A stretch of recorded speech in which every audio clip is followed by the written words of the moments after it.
अलीगढ़ के बरला कस्बे में एक ऐसी घटना सामने आई है जो रिश्तों की नींव को हिला देने वाली है। ये कहानी न केवल एक हत्या की है बल्कि उन रिश्तों की भी है जो प्यार और विश्वास की जगह नफरत और साजिश की भेंट चढ़ गए।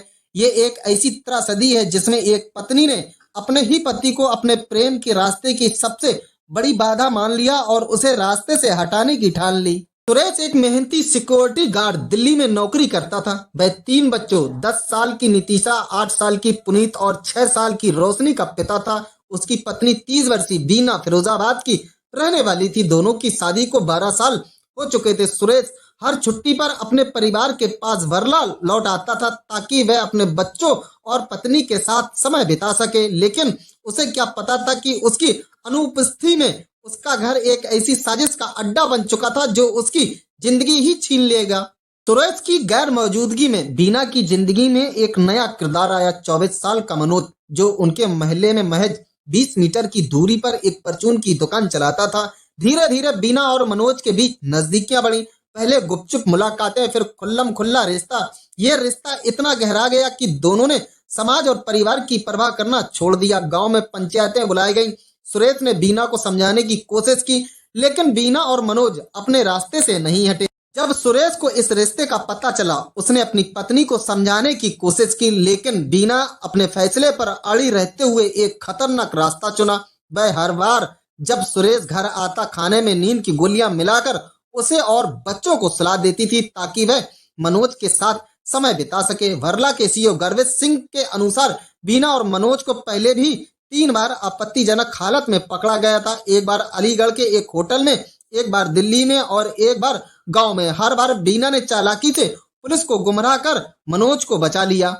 जब समाज में ये रिश्ता बदनाम हो गया और सुरेश बार बार उनके रास्ते में आता रहा, तो बीना ने फैसला कर लिया कि अब सुरेश को हमेशा के लिए रास्ता से हटाना होगा। उसने मनोज के साथ मिलकर हत्या की साजिश रची। 2 प्लान बनाए गए। पहला, रात में नींद की गोलियां देकर गला दबाकर हत्या करना। दूसरा, दिन में तमंचे से गोली मारकर उसे रास्ते से हटाना। पहला प्लान नाकाम रहा तो बीना ने दूसरा रास्ता चुना।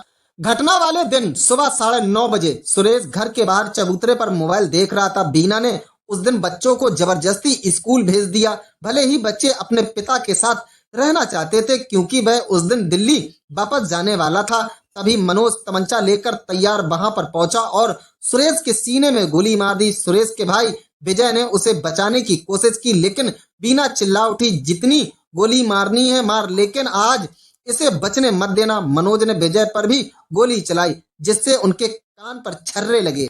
हत्या के बाद मनोज सीधा वर्ला थाना पहुंचा, तमंचा हाथ में लिए हुए, और बोला, मैंने सुरेश को गोली मारी है। बीना ने कहा था कि मारने के बाद ही शक्ल दिखाना। थोड़ी देर बाद पुलिस ने बीना को भी हिरासत में ले लिया। पूछताछ में दोनों ने अपना गुनाह कबूल कर लिया, लेकिन इस कहानी का सबसे दर्दनाक पहलू तब सामने आया जब तीनों बच्चे नीतीश, पुनीत और रोशनी स्कूल से सीधे थाने पहुंचे। उनकी आंखों में आंसू थे, लेकिन शब्दों में गुस्सा। उन्होंने पुलिस से कहा, हमारी मम्मी ने हमारे पापा को मरवा दिया, उसे जेल भेज दो। ये मासूम बच्चे अपनी मां के खिलाफ गवाही देने को तैयार हैं। ये मामला सिर्फ एक हत्या की कहानी नहीं है, ये एक ऐसी सोच का अंत है जहां प्यार की जगह हवस ने ले ली और रिश्तों की जगह तमंचे ने। ये सवाल उठता है कि क्या कोई इतना अंधा हो सकता है कि अपने बच्चों के सामने उनके पिता की जिंदगी छीन ले? क्या समाज ऐसे मामलों को सिर्फ घरेलू विवाद मानकर चुपचाप आगे बढ़ जाएगा? और सबसे बड़ा सवाल, उन 3 मासूम बच्चों का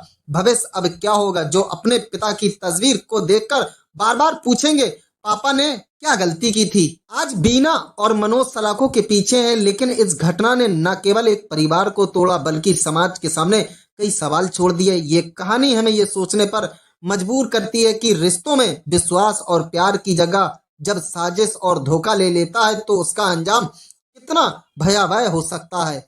आप इस पूरी घटना के बारे में क्या सोचते हैं? अपनी राय में कमेंट पर जरूर बताएं और चैनल को सब्सक्राइब करना मत भूलें।